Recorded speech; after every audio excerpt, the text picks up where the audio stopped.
أعوذ بالله من الشيطان الرجيم بسم الله الرحمن الرحيم اهدنا الصراط المستقيم صراط الذين أنعمت عليهم غير المغضوب عليهم ولا الضالين.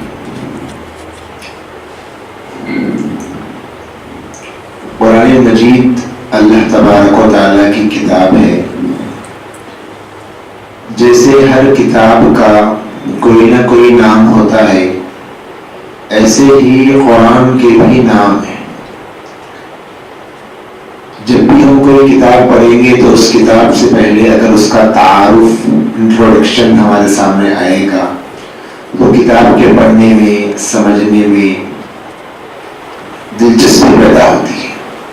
ایسے ہی قرآن مجید کے نام، 4 نام گزشتہ درس میں ہمارے سامنے آئے تھے. پہلا نام قرآن کا ہے القرآن، دوسرا نام قرآن مجید کا الکتاب، اور تیسرا نام الفرقان، اور چوتھا نام الذکر. یہ 4 نام قرآن مجید کے ہمارے سامنے آ چکے ہیں. آج ہم ہماری اس مجلس میں قرآن مجید کے موضوع پر بات کریں گے. جیسے ہر کتاب کا دنیا میں کوئی نہ کوئی موضوع ضرور ہوتا ہے. کوئی کتاب بغیر موضوع کے ادھوری سمجھی جاتی ہے. ایسے ہی قرآن مجید کا بھی ایک اپنا موضوع ہے. آپ اس کتاب کو کس موضوع کی کتاب کہیں گے؟ جیسے اس قرآن میں بہت سے فلسفے کے مسائل بیان کیے گئے. آسمان کیسے بنا، زمین کیسے بنی، ستارے کیسے بنے، والشمس تجری لمستقر لہا ذالک تقدیر العزیز العلیم، کہ سورج کا ایک محور ہے وہ اس میں گھومتا ہے. چاند کو اللہ نے بنایا. والارض أأنتم أشد خلقا أم السماء بناها رفع سمكها فسواها وأغطش ليلها وأخرج سحاها والأرض بعد ذلك دحاها. اللہ فرماتے ہیں کہ ہم نے آسمان کو بنایا، زمین کو بنایا. یہ مخلوقات کا تذکرہ قرآن میں بھرا پڑا ہے. تو کیا آپ قرآن کو فلسفے کی کتاب کہیں گے؟ ایسے ہی قرآن مجید میں قانون کے مسائل بہت سارے بیان کیے گئے. اللہ تبارک و تعالیٰ نے قانون کے مسائل بھی بیان کیے. تو کیا قرآن کو قانون کی کتاب کہہ سکتے ہیں؟ کوئی وکیل یہ کہہ سکتا ہے کہ میں اپنے لا کے لیے قرآن کو یوز کر سکتا ہوں اس لیے کہ قرآن تو لا کی کتاب ہے. ظاہر ہے آپ اسے لا کی کتاب نہیں کہہ سکتے، اسے فلسفے کی کتاب نہیں کہہ سکتے.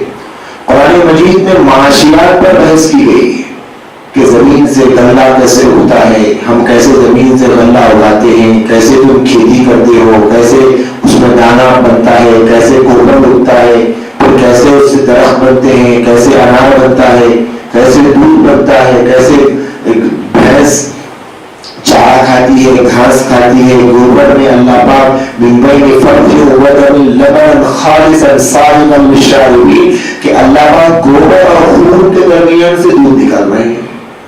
ایک طرف گوبر ہے، ایک طرف خون ہے. اور خالصا سائغا للشاربین، ایسا خالص دودھ ہے اور پینے والوں کے لیے مزیدار بھی. تو کیا کہیں گے اس قرآن کو، اس کتاب کو؟ کیا ہم معاشیات کی کتاب کہیں گے کہ بھئی کھانے پینے کے، زندگی گزارنے کے طور طریقے یہ کتاب بدلا رہی ہے؟ ظاہر ہے معاشیات کی کتاب نہیں کہہ سکتے. پھر آخر یہ کتاب کون سی ہے؟ تو ہم اس کتاب کو کتاب ہدایت کہیں گے. یہ کتاب ہے کتاب ہدایت. اور اللہ نے اسی کا تذکرہ سب سے پہلے سورہ میں فرمایا اہدنا الصراط المستقیم، اے اللہ ہم کو صراط مستقیم کی رہنمائی فرما. تو یہ کتاب کا اصل موضوع ہے صراط مستقیم، انسان کو سیدھے راستے کی رہنمائی کرنا. اور اس کتاب کا جو موضوع ہے، یہ کتاب اپنے موضوع پر 100% فٹ ہوتی ہے، اپنے موضوع کو گھیری ہوئی ہے، اپنے موضوع کو پر کمپلیٹ لیکچر دیتی ہے، ہمیشہ اسی موضوع پر گائیڈ کرتی ہے اپنے پڑھنے والوں کو.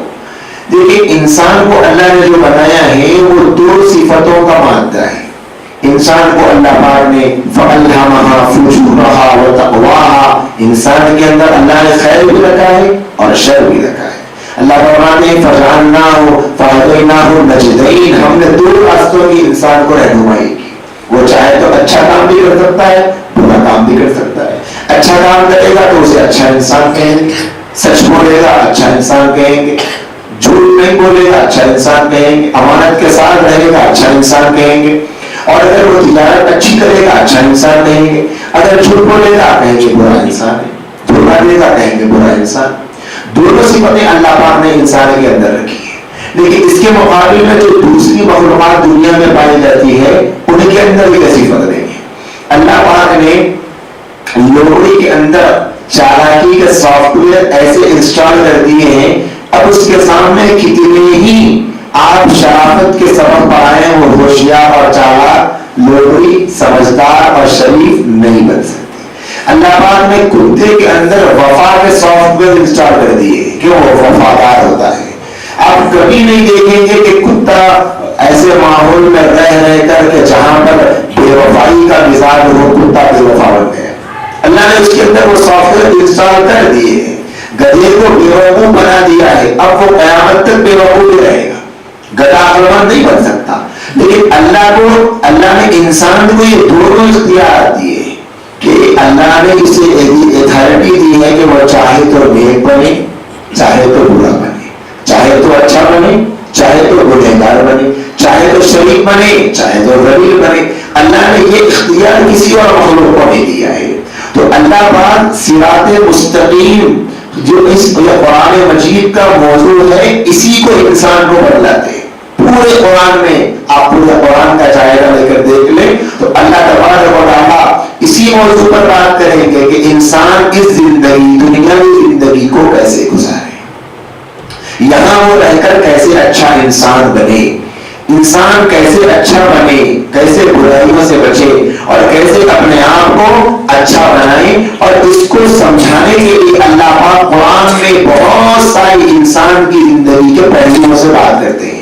انسان کی آئلی زندگی، انسان کی معاشی زندگی، انسان کی خاندانی زندگی، انسان کے معاملات، انسان کی معاشرت، انسان کے اخلاق، انسان کی اچھائی، انسان کی برائی، انسان کے لیے خوشی کا موقع، انسان کے لیے غم کا موقع.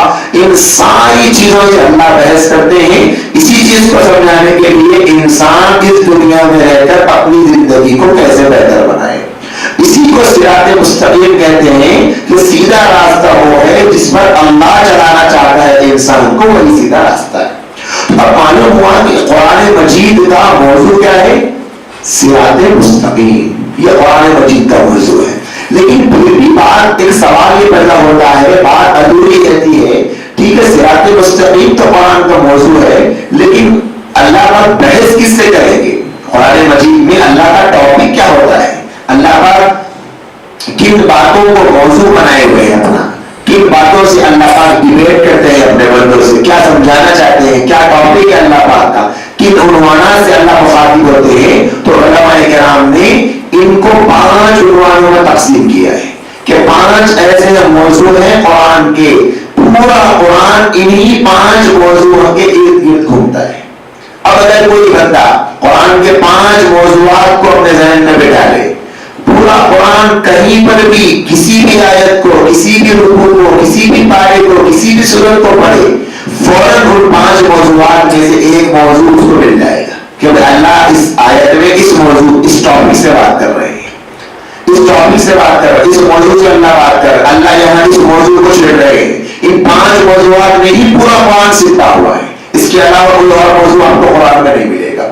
اور یہ اللہ تبارک و تعالیٰ نے قرآن میں جو حقائق بتلائے ہیں انسان کی دنیا میں زندگی گزارنے کے، کہ انسان اس سے پہلے کی جو زندگی، انسان دنیا میں آیا کہاں سے، کیسے پیدا ہوا، کیسے بنا.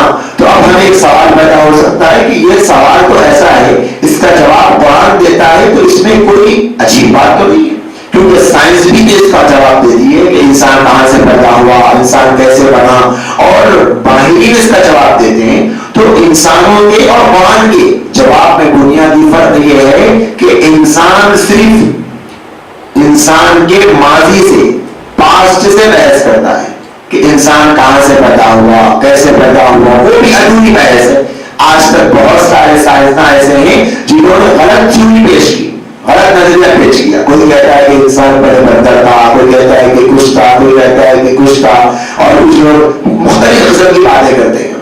تب بھی سارے انسانوں کا موضوع یہی ہے کہ انسان کا ماضی کیسا تھا، گزرا ہوا کل کیسا تھا، پاسٹ کیسا تھا، وہ کیسے پیدا ہوا، کیسے بنا، کیسے اس کی تخلیق ہوئی، کیسے وہ بڑھا، کیسے دنیا نے ترقی کی، ان چیزوں میں بحث کرتا ہے. لیکن قرآن کی یہ خاص بات ہے کہ قرآن انسان کے گزرے ہوئے کل تو کچھ چھیڑتا ہی ہے. قرآن اصل جو گفتگو کرتا ہے وہ انسان کے آنے والے کل سے. اصل گفتگو قرآن کی یہ ہوتی ہے کہ انسان کا آنے والا کل کیسا ہو. چونکہ عقلی اعتبار سے بھی یہ بات ہمیں سمجھ میں آتی ہے کہ بھئی کل جو گزرا ہے میرا، جیسے میری پیدائش ہوئی، اللہ نے مجھے پوچھا نہیں تھا کہ آپ کو بنا دوں، نہ ماں باپ نے پوچھا تھا کہ آپ دنیا میں آنا چاہتے ہیں، میری مرضی کا کوئی دخل نہیں تھا، میں پیدا ہو گیا.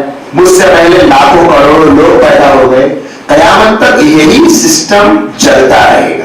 ایسا نہیں ہو سکتا کہ ہم لوگ جان لیں پیدائش کے سسٹم کو کہ بھائی انسان ایسے پیدا ہوتا ہے، لہذا ہم اپنی آنے والی نسلوں کو انفارم کر دیں کہ دیکھو بھائی تم کو بھی ایسے ہی دنیا میں لایا جائے گا، لہذا اپنے پروڈکشن میں اب چینجز کر لو کہ اب کچھ نیا کرو آپ لوگ. یہ نہیں ہو سکتا. جیسے پیدا آج تک انسان ہوا قیامت تک ویسے ہی ہوگا. تو اس پاس کو جاننے کی وجہ سے کوئی فائدہ نہیں ہے انسان کو. کیا فائدہ ہے؟ کوئی فائدہ نہیں ہے. اسی لیے اللہ نے انسان کی پیدائش کا تذکرہ کیا ہے قرآن میں، لیکن ہلکے پھلکے انداز میں کہ نطفے سے بنایا، من نطفۃ خلقہ فقدرہ ثم السبیل یسرہ، ہمیں ایسے بنایا، بہت سی جگہ تذکرہ کیا، لیکن اصل موضوع اور ٹاپک انسان کے پیدا ہونے کو نہیں بنایا. یہ فرق ہے انسانی جواب میں اور قرآن کے جواب میں. قرآن آنے والے کل کی بات کرتا ہے، یہ عقل میں آنے والی بات ہے کہ بھائی کل تک تو میرا جو گزرنا تھا گزر گیا، آنے والا میرا کل کیسا ہوگا اس کی فکر انسان کو کرنا ہے. کیونکہ جو کل گزر گیا اس کا سب کو علم ہے، لیکن آنے والے کل کے بارے میں کسی کو علم نہیں ہے کل کیا ہونے والا ہے. اس وجہ سے قرآن اس پر بات کرتا ہے کہ کل کیا ہوگا. تو 5 بنیادی چیزوں پہ قرآن مجید نے اپنے ٹاپک کو گھیرا ہوا ہے. میں تو امتی ہوں اے شاہ کر دے میرے آقا اب نظر کرم. میں تو امتی ہوں